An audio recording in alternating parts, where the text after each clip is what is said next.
All right, guys, I'm super excited. It is another episode of AFC Curtis. I'm Curtis, of course. I'm super excited to be joined here with Mr. Pat Sweet. On today's episode, we're going to be breaking down the Ottawa Fury situation, Canadian men's national team preview in their big match versus the U.S. men's national team, as well as there's two Canadian Premier League players called up for that. We're going to talk about that in this week's episode, as well as the FC Edmonton situation. Their GM is gone. 8 players are gone. We're going to break it down this week. And then finally, the big all-round episode will end with our review of the HFX Wanderers.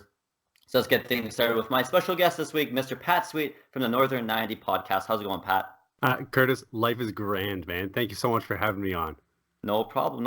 And before we get into too much of this episode, this is the first of a 7-week kind of mini-series, not really mini-series, but special kind of part of each episode starting with this week is going to be like a year in review for each and every single club. So every week I'm trying to get a personality around the CPL that I think can help me break down each week's different team.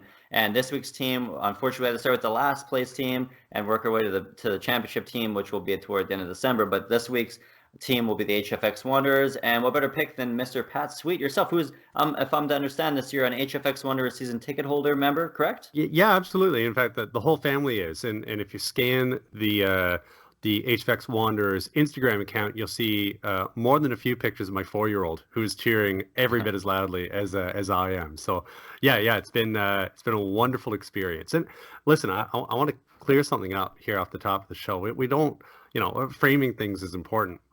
Halifax wasn't the worst team so much as they have the best opportunity for improvement, Curtis. I think there you go. That's very got to put the positive spin on it. That's important. Oh, there you go. It all goes up from here. That's the positive thing. It can't get any worse.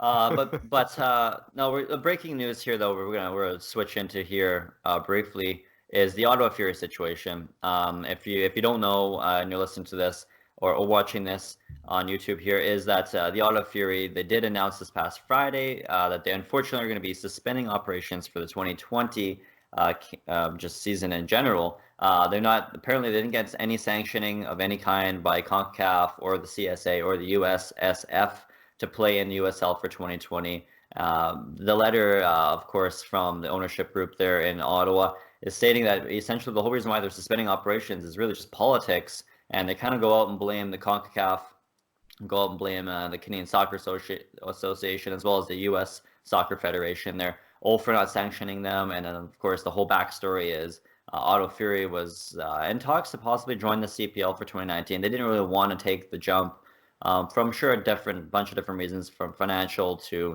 they wanted that stability. They just were in their new league in 2018.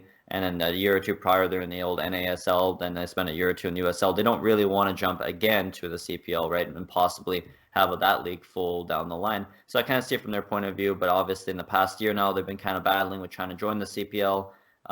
What say are you, Pat? Man, there's a lot to unpack here. And I guess, from my experience kind of in the business world, what gets released to the public in terms of the reasons and the explanation, not to say that anything that was released was false, so much as you can't help but wonder what else there is to the story. And in most stories, there are 2 sides of the story. In this case, there are likely to be 7 sides to the story, right? There's got to be more to it. And one of the interesting things that Kurt Larson put out there on Twitter recently was like, listen, this whole move to the Canadian Premier League, the fact that the league was getting up and going, was not a shock. This has been years in the making. And he made the argument that transition should have been in motion for years at this point, right? And that lack of sanctioning last year for Ottawa Fury should have been kind of that shot across the bow to say, listen, guys, this is real. So hard to make heads or tails of what really went on there, what kind of a role finance may have had in this decision. I have no appreciation for how viable an organization it was to begin with in its existing league, what their projections were for viability in this new league. Man, it's who knows? It's very hard to tell without having been a fly on the wall for those what I can only assume were very heated discussions. Yeah, no, and I don't know if you were able to see it over the weekend, but I believe it was Friday night or early Saturday. Kurt Larson himself on Twitter came out and just was stating that, listen, Ottawa Fury were they weren't even asked to pay an expansion fee. So if we didn't know for sure, it wasn't never confirmed by the CPL or Ottawa Fury if there was ever going to be an expansion fee. But then Kurt Larson himself came out on Twitter. Obviously, we all know Kurt Larson's a pretty reputable source at this point.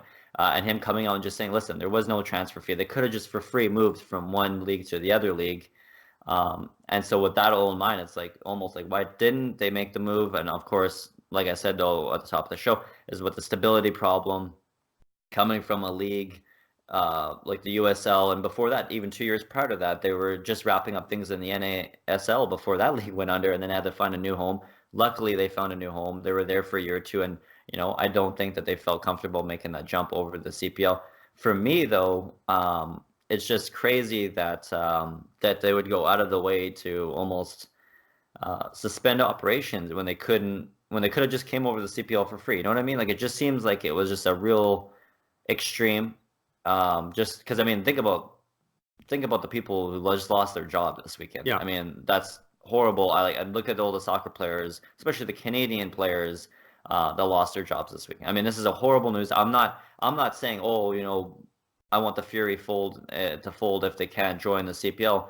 That's not what I'm saying at all. I mean, this is a horrible, horrible piece of news for Canadian soccer because now you lose 23 player spots for Canadian players that play professionally in Canada. You lose coaching opportunities, management opportunities, and the list goes on. So, I mean, there's a lot of jobs that we unfortunately lost on Friday because of this decision. And again, I just feel like the whole politics of it all was the reason behind us losing the Ottawa Fury. Yeah, it's hard to overlook the fact that there was absolutely bad blood in the relationships between the Fury, CONCACAF, Canadian Soccer Association. There was clearly some poor relationships there. Whether it was a cause or the cause, who really knows? But I think the takeaway for me for all this is that this kind of gives me pause because, like you said, this is a pro soccer team in Canada with some history, with a strong fan base. I know a couple huge Ottawa Fury fans. And yeah, like you said, these are players, coaches, physio. Like a lot of people losing work here. This is like you said, Yeah. this is a sad story, especially when that opportunity existed, or certainly from the outside looking in, it looks like there was this opportunity that existed, both in terms of David Klanikin kind of promoting the idea and continuing to, at least publicly, extend the olive branch. Like you said, Kurt Larson saying there wasn't even going to be an expansion fee. I know in the initial run-up to this inaugural season, the deal was going to be that salary caps and those kinds of rules were going to be relaxed for Ottawa to facilitate that transition. Man, who knows? Who knows? It's something doesn't quite smell right with it, though. Yeah, no, and like you said, that they would have had the relaxed salary cap. They could have came in with the exact same roster they had this year to play in the CPL, which was probably a bigger salary cap hit than any of the CPL teams. They would have had so many advantages. It just blows my mind. I mean, ultimately, they didn't want to jump ship to a new league that possibly would fold, right? But at the end of the day, I mean, they ended up folding anyway a year later. It's just like you said, I think there's a lot more going on behind closed doors that we don't know about one day, and hopefully one day we do know about. Maybe it comes out in book form, audio form, podcast form. But I mean, I just feel like there's a lot going on here. I think there's really only a fraction of it that we know that's in the public. But it's a real, honest to truth, sad day. I mean, it really is to lose the Ottawa Fury, to lose all those professional players. I think it was 2018 that they ended up fielding the most playing time for any Canadian amount of any playing time, like it was for total Canadians per minute for any professional club in the world. So they played more Canadians per minute in the world. I think it was in 2018, if I'm not mistaken, than any other team. Yeah, I think you're right. And that's something to be proud of, for sure. Yeah. No, and I mean that's a huge loss. That's a huge amount of minutes. That's a huge lot of players. But But at the other end of the way, I mean, obviously it's a negative, but you gotta look at the positives here. Do you think that this makes it a little bit easier for the CPL now to maybe come into the Ottawa area now that there is no team that's kind of holding them back? Yeah, it's possible, and I know this is something that David Klanikin has been quoted as saying in the past is with the Fury or without, the Canadian Premier League belongs in Ottawa in one form or another. What this does now is it means if the league were to expand into Ottawa, it would not then be competing for season ticket holders. It wouldn't be competing for fans or airtime. So in that regard, it's good. It's absolutely not as good as having had the Fury join the league. That would have been, whenever a club gets a running start because it's got that history, it has a fan base. The supporters groups already know all the songs. You know what I mean? Like there's a history there. But no, I think if you are to kind of ask yourself, what's the opportunity in this ugly situation? Then maybe that's it. And I think the other thing is that I'm really glad that if the Fury folding was kind of this inevitable thing to have happen, I'm really glad that there are seven other Div 1 teams that these Canadians who've now lost work could go try their hand at. You don't necessarily have to fly the coop and go to the States or go to Europe. You can still play at home, which is like I said, if there's any good news story out of this, that would be it.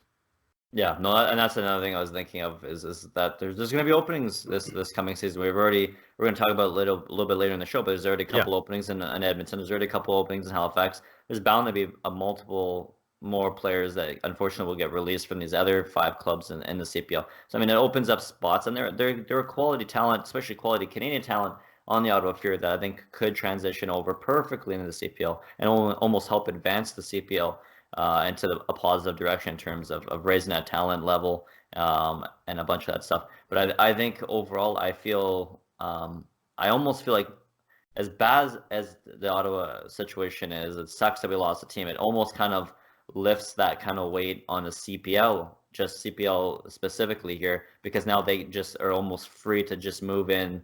Like you said, they're not competing now with another professional soccer club in that area. They're not competing for season ticket holders, for fans' interest. They're going to be the only one if they move in there. And I really believe now that this opens up wide Ottawa in terms of expansion talk. I think at this point, you just got to find a really good ownership group there. I almost kind of feel like the CPL sort of has one in mind there. But now that this whole news went down, I feel like this kind of speeds up Ottawa's timeline. I'm going to say right now, I think in 3 years, by 2022, we're going to have either announcement or a team in Ottawa playing professionally in the CPL. Yeah. Oh no, it has to be a market that the league is looking at as kind of a primary one. They've demonstrated that pro soccer is something of interest. They have season ticket holders. They've done it. I think you're onto something there for sure. Yeah, no, and I think, and it's crazy too. There's a stadium that's ready to go there. There's training facilities there. It's world-class city. I mean, everything is ready to move into. You don't have to really build anything. You just move in. So, and that's a plus there for sure. And we're going to move on now to the next bit of news here that's pretty big is the Canadian men's national team will be out playing pretty soon against the U.S. men's national team. Not out playing per se like they did in October, just going to be out there playing against the men's national team. First of all, and of course the big news is too that there's now 2 Canadian Premier League players that got called up for the November window here. Do you think that there should have been more players? Do you think 2 is the right number? Do you think there should have been different players than these 2? Of course, it's Amir Didic, defender of FC Edmonton, and Cavs defender Dominic Zader, both getting called up. What's your say on that? I mean, Dominic Zader's someone who, to me, would have been one of the first guys ever to be called up. Just a solid defender, a really good player in a position of need. Frankly, that to me is the natural choice. I think that there are a lot of players throughout the league who performed particularly well, but maybe didn't fall into that category of falling into a position of need. For example, we had some talented young Canadian strikers do their thing in the Canadian Premier League this year. It's going to be really hard to usurp the fellows who are playing forward for Canada right now, which is a remarkable thing to say, because when I was growing up, Jonathan Davids and Alphonso Davies were not the kind of guys you were seeing play in red. So I think I'm happy that anyone is getting a sniff from the Canadian Premier League in the first year. That to me just validates the fact that anyone's even paying attention. I think that is the big win here, is that, okay, yeah, we are paying attention. We do see guys who we think could help us. Whether or not they get a ton of minutes or not is, to me, frankly, it's secondary. That'll come as the league grows, as it matures, as the level of competition grows. You're going to see more and more Canadians from the Canadian Premier League get minutes in the men's national team. That to me is kind of the proof of the value of the league. And by the time we get to 2026 and World Cup games are being played in our own backyard, that's my sincere hope, is that you're seeing 2, 3, 4 starters playing domestically, right? That would be remarkable. But we've got a ways to go yet. Yeah, no, I think it's super exciting. I think Dom Zader, I feel like he would have been one of the first ones called up, but for whatever reason he wasn't. Maybe it's because the Cavs were playing a heavy schedule there for a while with the CPL and also the Canadian Championship, and they're always in the run the entire year for the championship slot. So maybe, I don't know, they kind of worked in their deal where, like, hey, don't take any of these players just yet. Maybe wait until November. But yeah, I think he deserves it. I think Amir Didic, again, second call up now. He was called up back in October for the men's national team. I think both of them deserve it. In terms of who, if they play, I'm not too sure. But like you said, it's great news that they're just getting called up in general, right? Yeah. And the playing time, they will come to playing time. I think both of these players are good enough players that they will get playing time with the men's national team at some point. Maybe it's not this window, but I could see it as soon as next year. I really do. I feel like there's going to be more players that get called up next year, more of them potentially even getting a few playing minutes. I think defenders, like you said, it is a place that we don't have too much depth at, that I think we can really crack at, especially the fullback positions. I know Dom Zader played a little bit. I think it was right back this season for the Cavs. So he's definitely, you can kind of move him. You don't have to play him strictly at center back. Amir Didic, though, mostly played center back for FC Edmonton this year, looked good. So both these guys, I think, deserve shots. I'm not too sure about the center back position, though, if they can crack it. It looks pretty solid right now. But overall, who do you think is gonna win this matchup between the men's national team, the Canadian men's national team, and the U.S. men's national team? Man, I absolutely like to think so. For anyone who watched the last match that they played at BMO Field, man, the U.S. did not look like themselves at all. It's really not the same squad that they had been even a few short years ago. And on the flip side, Canada looks like a totally new squad. It's just remarkable, the talent that we have right now. I've heard the term golden generation thrown around. I don't know that's, it's a little bit salesy.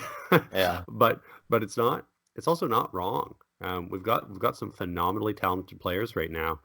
Like I said, playing attractive attacking football. It's weird. I like it.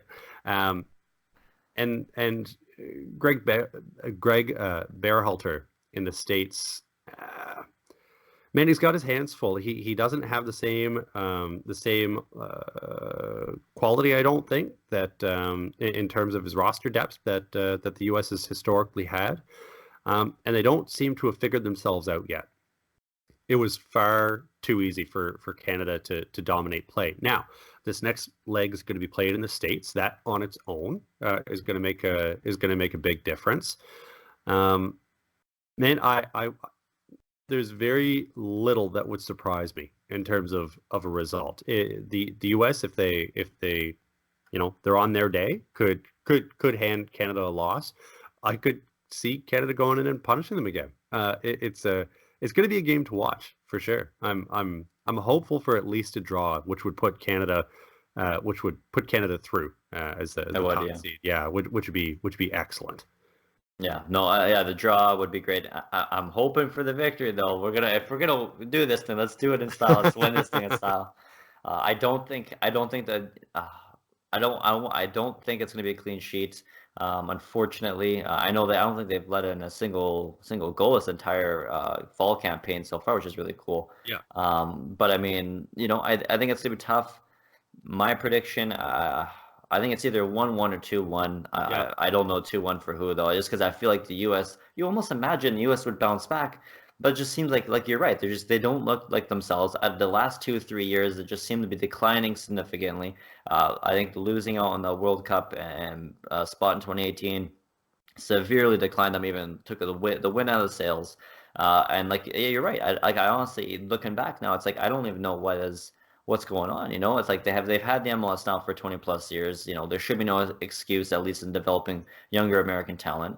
And they got quite a bit of great stars now playing, not just in the MLS, but all around the world and on higher leagues. You got Pulisic over with Chelsea FC there in England. So I mean, they can't be making excuses. They have more money behind them too than even the Canadian men's national team programs, and they have the MLS that's got history now. You got all these great stars all over the place, yet they look like shells of their former selves. Meanwhile, here's this young and gun, red hot style of the Canadian men's national team coming in there, with all these teenagers and lighting them up 2-0 almost, and doing it in convincing fashion. I mean, they outplayed them. They look better than them.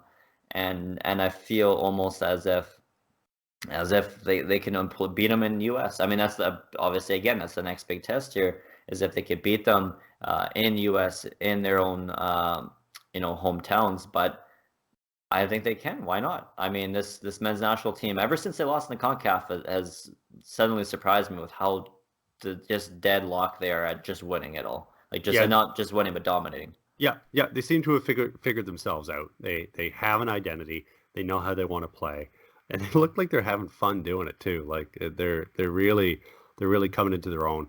And what I'm really excited about is this group of guys is going to be together for years, for at least another cycle, if not a cycle and a half. Like especially some of the young guys are going to be there for the next 2 World Cups. Like this is crazy. Yeah. It's there's a lot to look forward to. Yeah, no, this is honestly the best time for Canadian men's national team. Like I remember growing up, and the best we had to look forward to was a younger Hutchinson or Dwayne DeRosario was tearing it up back then, and he was like almost like a man on an island. It was just him, and so and then we had Jimmy Brennan, end of his time. But I mean, now this is literally looking like it's like the best time ever. I mean, I was just looking at FIFA 20 overall potentials. I know it's not anything to take stock in, but just like seeing we have 2 young players that overalls, and one of them, of Davies, is an 87 overall potential, and then the other one, David's, an 88 overall potential. Which is world class players right there, and it's like wow, and these guys aren't even 20 years old yet. So and of course we got Davies too, who just started I think it was just last week for Bayern Munich there in the Champions League. Yeah. So I mean, like it's literally like you can almost feel the momentum every time you just talk about it. Just the men's national team and just soccer in general is on that rise in Canada right now, and I think the Canadian Premier League is obviously at the forefront of that, and that's great news. It's coming together. It's happening. That's exciting. It's exciting times.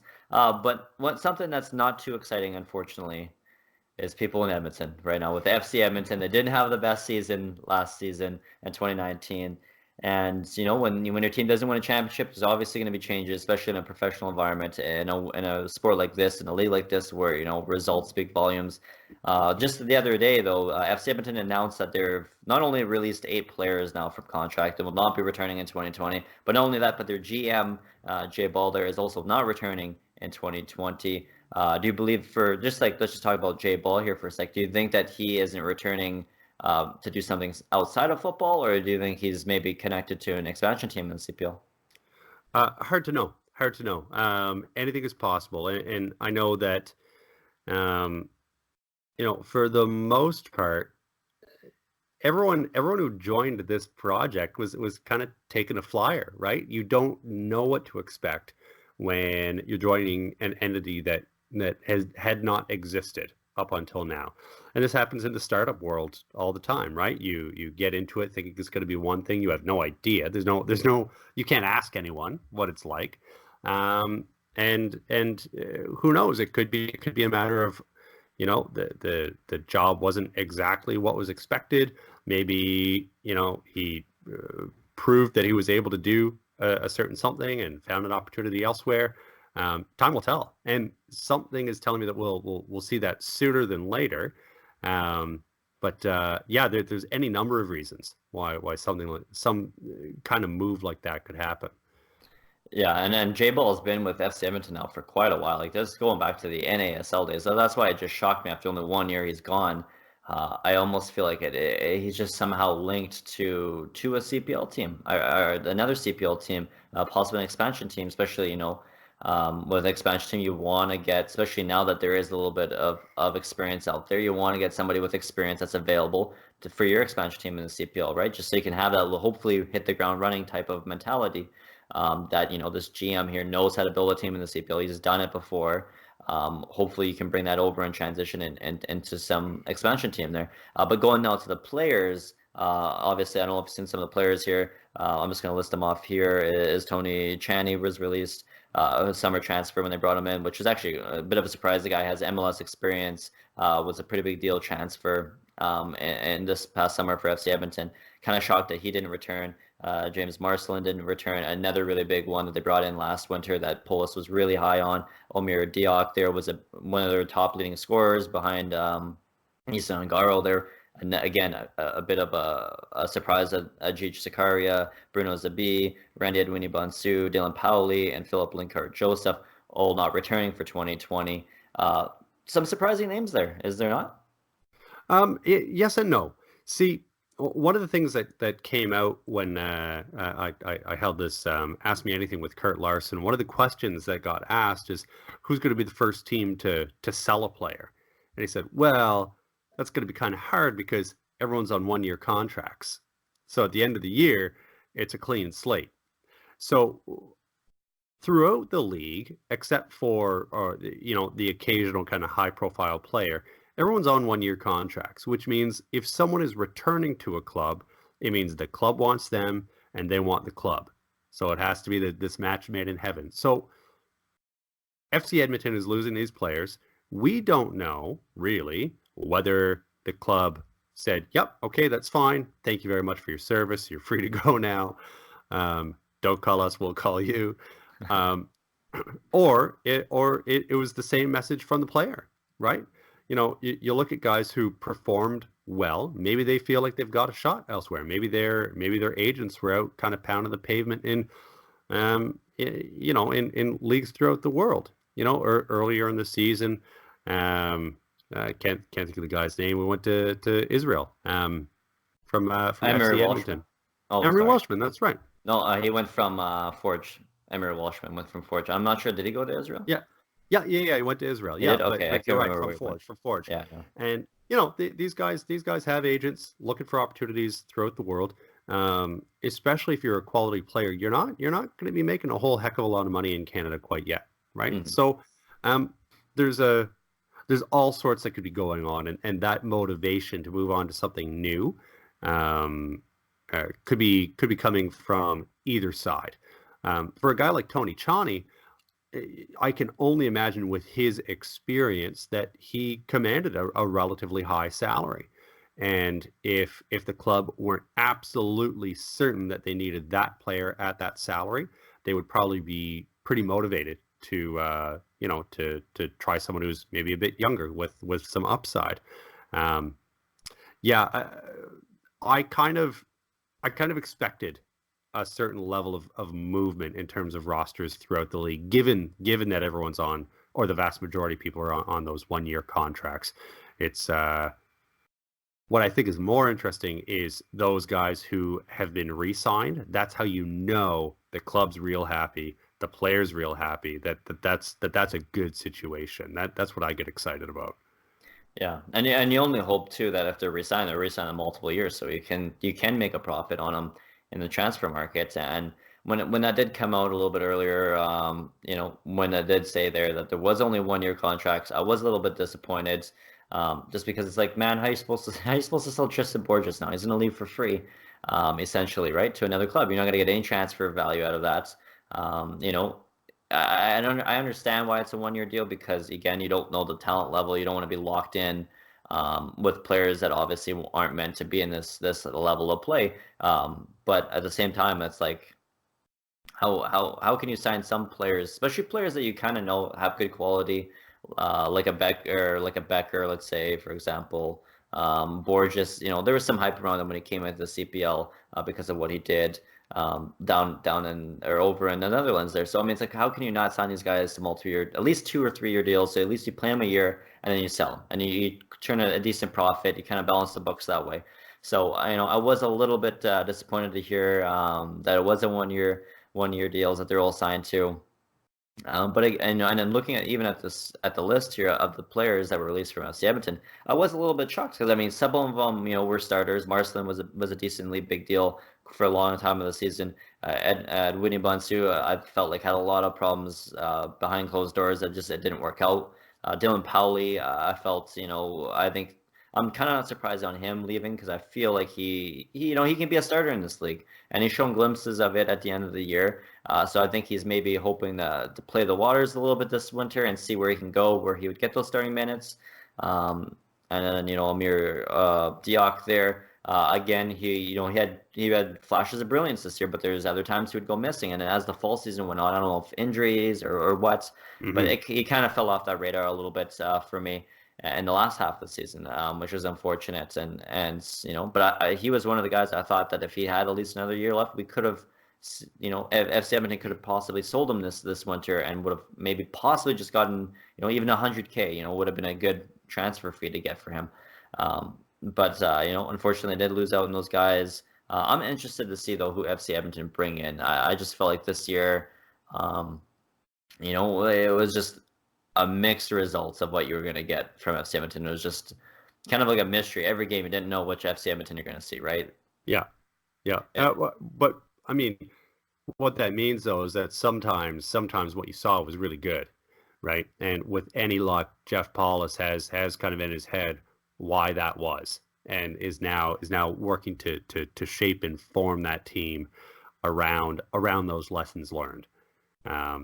It does give me hope that the club is being bold enough to try something new next season. Hopefully it builds on some kind of nucleus of players and some kind of style.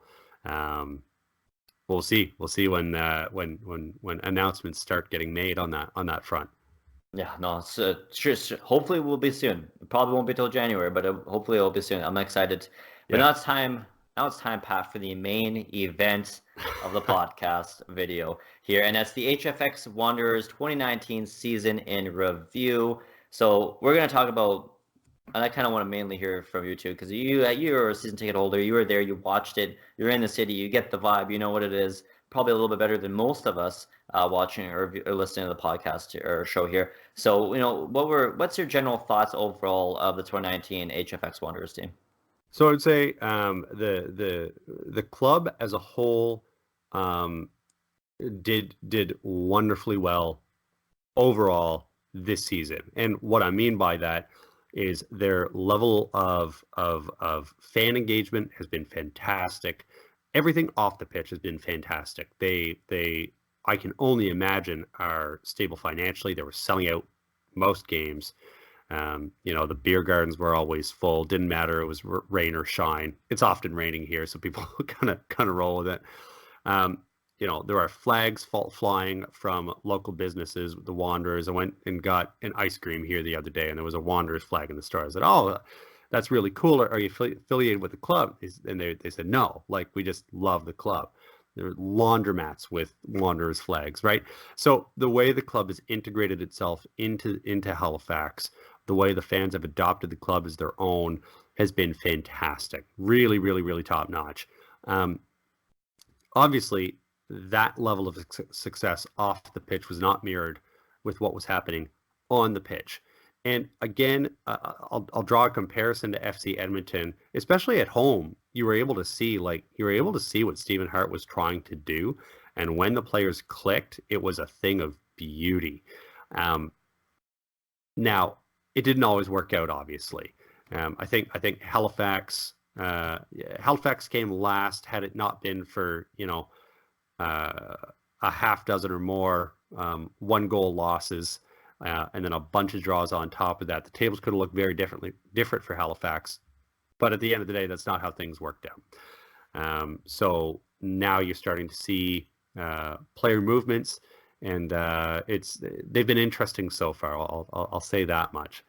I don't know if you want to get into that right now, but yeah, we can go into that. So by player movement so far, what we know for sure has been confirmed. Now, I don't believe this has been confirmed by the club yet, but it has been confirmed by the player over Twitter, which is obviously, as we all know, is the most reliable source of news. That's right. So with that, we know that Cody Ida, unfortunately, is moving on. Thomas Skublak, Langwa, as well as Elliot Simmons are all confirmed to not be returning in 2020. Right. So with that in mind, do you see any other players? Do you maybe, because you might know a little bit better, because like I said, you watched all the matches. Do you see that this is maybe a change in culture, change in formation?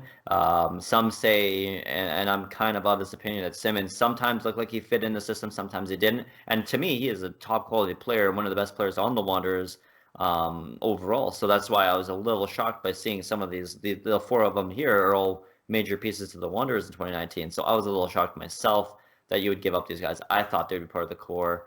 What do you think about that? I think guys, Simmons in particular and Zoom Langwa in particular, man, I'd be shocked if they weren't getting sniffs from other clubs and other leagues. To me, like you said, that they demonstrated their quality for sure. So yeah, if they didn't feel like they were fitting in with the club or fitting in with a long-term vision, Zoom Langwa went quite a stretch during the season where he was not getting a lot of minutes. Now this, I'll remind fans, after an on-pitch freak out at Stephen Hart at the end of a match, there were clearly differences of opinion being expressed there. So there were absolutely tensions at times. I don't know how deep they ran. I don't know how serious they were, but you did see that on occasion. So Kodai Ida, turning our attention to, honestly, Kodai Ida is one of my favorite players on the team. I love watching the guy play. The problem with Ida is twofold. One is fitting him on the pitch in amongst the existing team, right? Hard to find a good home for him, and where he was extraordinarily gifted technically, wasn't always able to pick out the right pass, kind of thing. Tactically, there were times where he was lacking. He was really, really pretty to see on the ball, but that's only a small part of the game for any one player. Yeah. The other challenge for Kodai is he's taken up an international roster spot, right? So if there's any kind of doubt as to how you fit into the club, it's going to be tough for you to stick around. Skublak, I was pretty surprised, because he was a mainstay with the club throughout most of the season. I can't help but think that that was more the result of Perea being injured than Stephen Hart's choice. Skublak didn't get a lot of goals this year, right? And as a number 9, that's something you've got to do. So that may have just been a matter of production, though. I feel the guy's expected goals is probably much higher than his actuals. He put himself in really good positions quite a bit. Now, we mentioned Perea. I can't help but wonder if Perea's going to move on. He's at the tail end of his career, fought a lot of injuries, not the most mobile guy. I would not be surprised if Perea were to move on. Guti, I'd love to see stay. He got healthier and healthier as the year went on. He's got an eye for the game. It's really, really nice to see him pick out the right pass and put it on a dime for someone. That's great. And I still think he's got gas in the tank. I'd be really upset to see him go. Now, if he were to go, then I'd be extra upset that Kota Aida will have left gone. because right to have that presence in central midfield. But yeah, there's a lot to unpack there. I think the other guy that is likely leaving is Jan Michael Williams. I know the club right now they're down an assistant coach and a goalkeeper coach. And the club is trying actively right now to sign Jan Michael Williams to a goalkeeping coach role, which makes sense given that I don't know if you know this, but Stephen Hart convinced Jan Michael Williams not to retire, to extend his playing career a little bit. He was ready to hang up his gloves, and Stephen Hart convinced him to come to Halifax, and they've obviously got a history in Trinidad and Tobago. Convinced him, come on out, help me out for this season. By the way, I'll let you be my understudy, my coaching understudy, which is where Jan Michael Williams wants to take his career. And who better to study than Stephen Hart, right?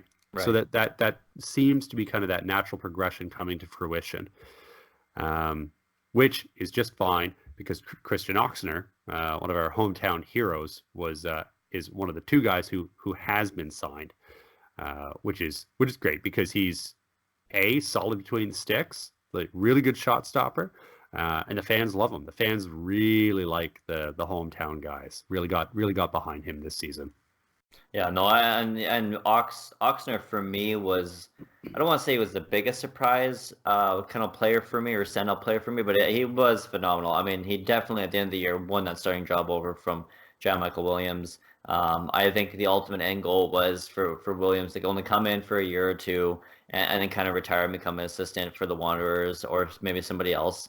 But I think with Oxner, obviously he's already performed well in this first year. I think that's a good thing, and I expect him to be the starter coming into next year. I'm interested to see, if Williams is gone, won't be here, and won't be with the Wanderers next year in 2020, who they bring in as a backup to almost kind of push Oxner, right?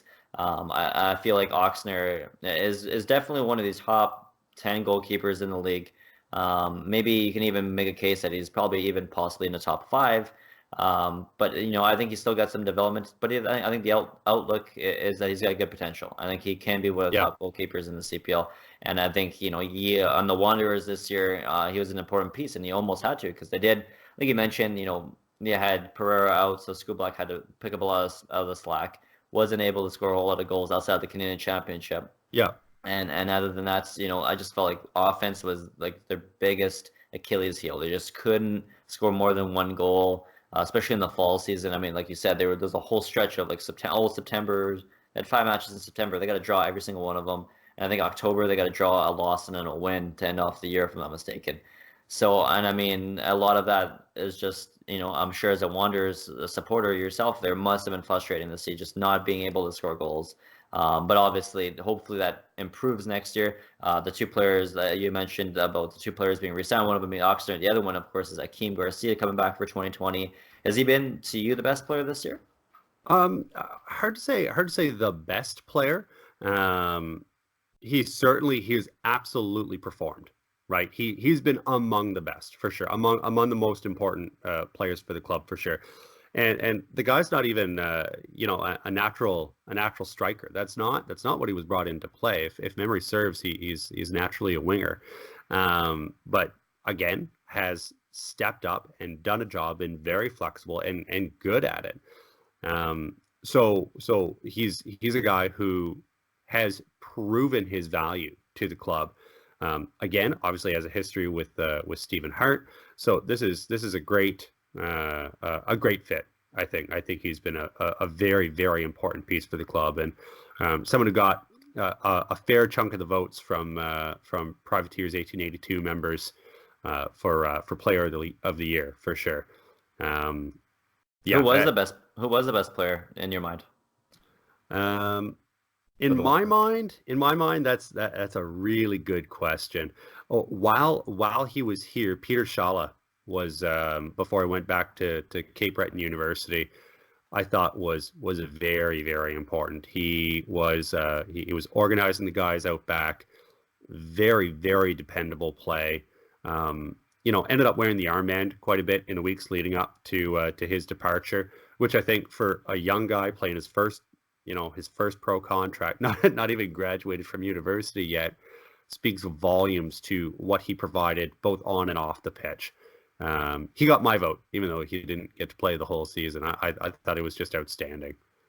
Yeah, no, I did a poll, a kind of a voting session where people could vote for the AFC Curtis Players of the Year, and he actually was finished, I think, he finished, I think, in the top 5 for Defender of the Year, and he only played half the year. Yeah. So again, that speaks volumes too about the supporters out there across the world that watched CPL action this year and just how he stood out. And to me, I thought he was for sure one of the most important players. Arnaud too is another really big one for them. And if they have Arnaud and Shala back next year as their center backs, that's a really good pair of center backs in the league. Yeah, no kidding. Arguably top 3 for sure, if not number 1, or at least very close to number 1. I mean, that's a deadly combination for the Wanderers, and I just feel like the Wanderers just need to figure out that offensive capability, and I think that they could be turning things around. I think they could challenge for the title almost. Yep. I think with the veteran experience from the coach.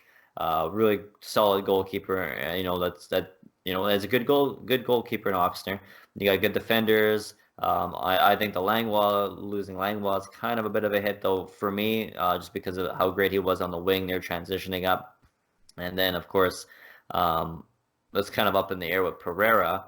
Who out of the players the Wanderers have played in 2019 do you want to see come back for 2020? Wow, that's a really good question. We already talked about Guti. I think, like I said, he's got gas in the tank. I'd love to see Bona come back. He was solid. Alex DeCarolis was also solid. Those guys did very, very well. I'd like to see more Elton John. He did a very good job in central midfield. One guy that I wish I saw more of was Shakib Hossein, who was brought in as one of the club's captains, who also battled injury through a big chunk of the year. And I don't believe that Arnone and Peter Shala were in Stephen Hart's master plan the first 2 guys to that he would have put it at center back. Shakib Hossein would have been one of them for sure. Like you said, they performed admirably throughout the season. So yeah, those are a couple guys that I'd like to see. I'd like to see come back. Obviously, I'm disappointed that Kodaida is leaving.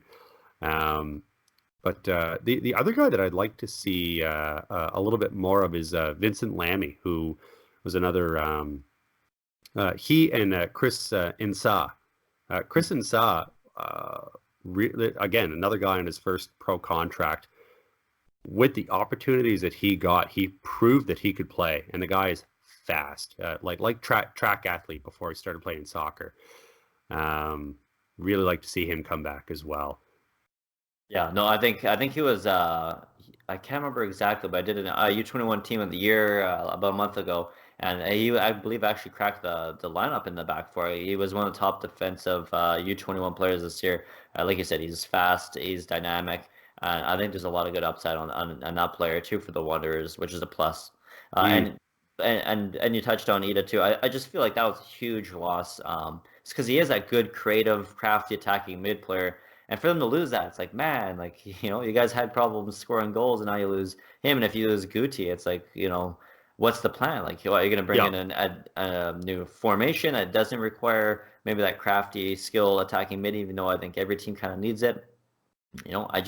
I don't know. Well, and a big piece of this team too was Pereira. Do you think Pereira would come back? If you were Hart, would you bring back Pereira because of the age, the injury problems?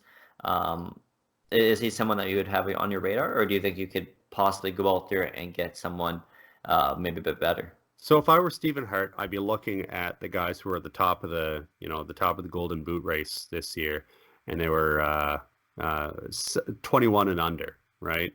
And then you look at Perea, who if memory serves, 34 now, not the most mobile guy, not a particularly high work rate.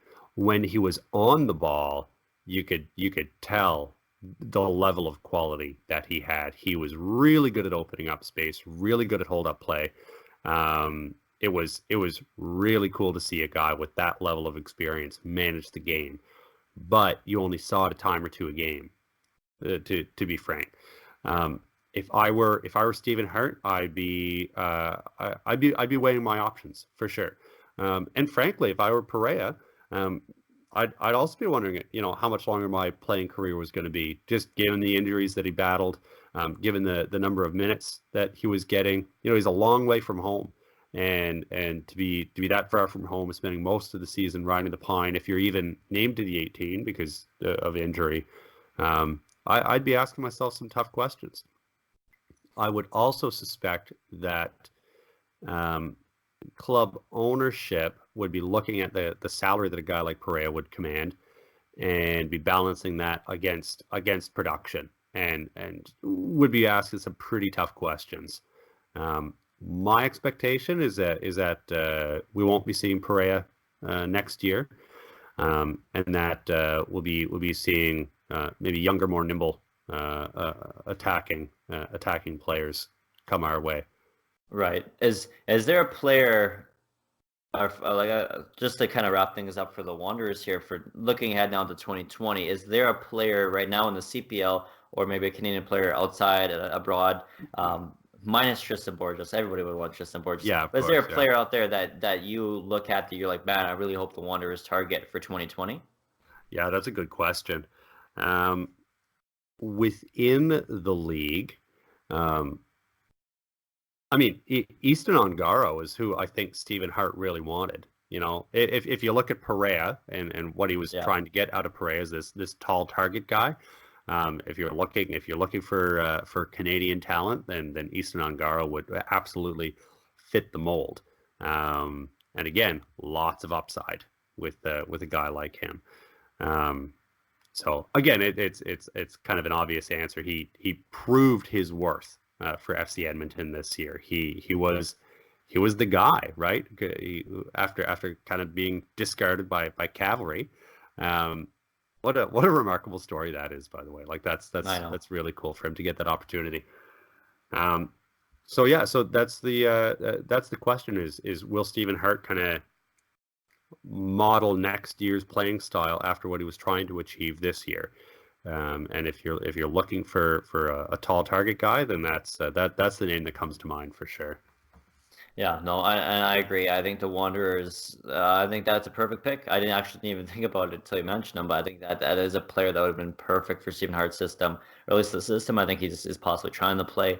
I'm 100% for that. I think he'd be a good player. I feel another player that I feel is kind of a player that you can almost pick up right now, just because their depth is really solid, is 4-on-4 FC, Cadell Thomas. I think he's a player that in moments showed that he has that ability. You just gotta have him show it a little bit more often. You know what I mean? And he proved it a lot of times. Like he was a good super sub this year almost. You know what I mean for Forge FC. There's a lot of depth though for Forge FC, and from what I'm hearing is a lot of Forge FC, if not everybody, will be returning next year, which means he's kind of not in that lineup as a starter, right? He's gonna more be a sub next year. And if I'm thinking, and I know if I'm him, I'm almost like, man, almost weigh my options. Like, should I come back if I know I'm just going to be a sub next year, or should I go somewhere else? And I think in Halifax right now, besides Akeem Garcia, I think he would be the number 2, attacking option right now. And I think he would fit in really well, especially in a front two right there of Garcia and Cadell Thomas. I think would be a nice little attack there that not a lot of people are gonna. It's kind of an under radar attack, I mean? Yeah. Very, very crafty. Cadell Thomas, I'd watch that guy play any day. Just phenomenal, and in my opinion, got the goal of the year. Yes. Just incredible. And you know what? There's a lot of when you watch games where Halifax clicked really particularly well, especially in the midfield, the way the ball was meant to move from player to player. Cadell Thomas would fit into that in the final third. Really, really solid with the crisp short passes and running off the ball. Yeah, I'd love it. I'd love it. That'd be awesome. Yeah, and I feel like I feel like that's a realistic pickup almost because, like I said, he's not a full-time starter yet on Forge, and with the lineup as stacked as it is, you got to think that maybe you can almost be like, man, you can get so much more minutes over here on Halifax, and just almost kind of recruit him that way. But I think either or. I think the Wanderers for 2020, I'm looking forward to what they have in store. Stephen Hart's a fantastic guy. He's super smart in the soccer business. He knows what he's doing. And I think the Wanderers are going to be much improved next year. But I just want to thank you, Pat, for joining me here on today's episode to talk some Wanderers, talk some Ottawa Fury, and all this other Canadian soccer news. We didn't even get to mention the CPL draft. We're actually recording this live as the CPL draft is happening, so we're going to talk about that on next week's show there. Also, next week's show, I'm going to be continuing my Team of the Year review. I'm going to have the Valor FC Club up next week, and then the week after that with Pacific FC. So make sure you join us. You can, of course, listen to my show over on a bunch of your favorite podcast home, like Stitcher, like TuneIn. So definitely go check them out. I'll have a link for that down in the description below. You can also watch my content over at northernstarting11.com. I'll have a link for that down in the description as well. Pat, where can the viewers find you? Yeah, so you'd find my podcast at northern90.ca with 90 being 90, or on any of the major social media forums, Twitter, Facebook, Instagram, at northern90 with 90 spelled out.